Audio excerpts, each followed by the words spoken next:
አምላክ እናቴ ያላትን እኔ እናቴ ላለላት ነው። ፈጣሪ እናቴ ካላት እኔማ ሎሌሽ ነኝ ብላት ኧረ እናትም የሆነችን በቸርነቷ አንደኛ የእግዚአብሔር ቸርነት ይገርማል። የእሱን እናት እኛም እናታችን ሲል ለነገሩ ፈጣሪ ቅናት የለበታል እንጂማ እኮ የአምላክን እናት እናቴ ማለት ራሱ እኮ ትዕቢት እኮ ትዕቢት ነው አዛኝ።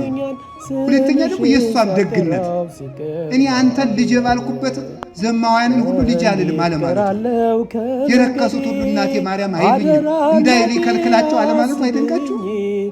የምድር ንግሥት ብትሆን እኮ ዘወርበል እኔ አንተ እናት አይደለሁም ትለኝ።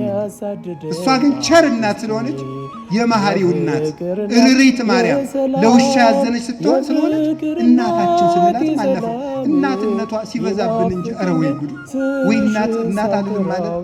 ስለዚህ እመቤታችን ምንድናት ካላችሁኝ አምላክ እናቴ ያላትን እኔ እናቴ ላለላት ነው። ፈጣሪ እናቴ ካላት እኔማ ሎሌሽ ነኝ ብላት ኧረ እናትም የሆነችን በቸርነቷ አንደኛ የእግዚአብሔር ቸርነት ይገርማል። የእሱን እናት እኛም እናታችን ሲል ለነገሩ ፈጣሪ ቅናት የለበታል እንጂማ እኮ የአምላክን እናት እናቴ ማለት ራሱ እኮ ትዕቢት እኮ ትዕቢት ነው አዛኝ።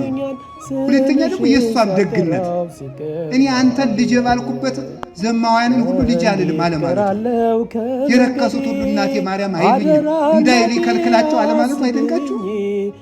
የምድር ንግሥት ብትሆን እኮ ዘወርበል እኔ አንተ እናት አይደለሁም ትለኝ።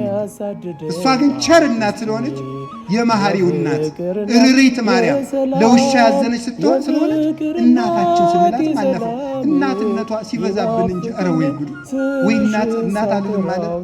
ስለዚህ እመቤታችን ምንድናት ካላችሁኝ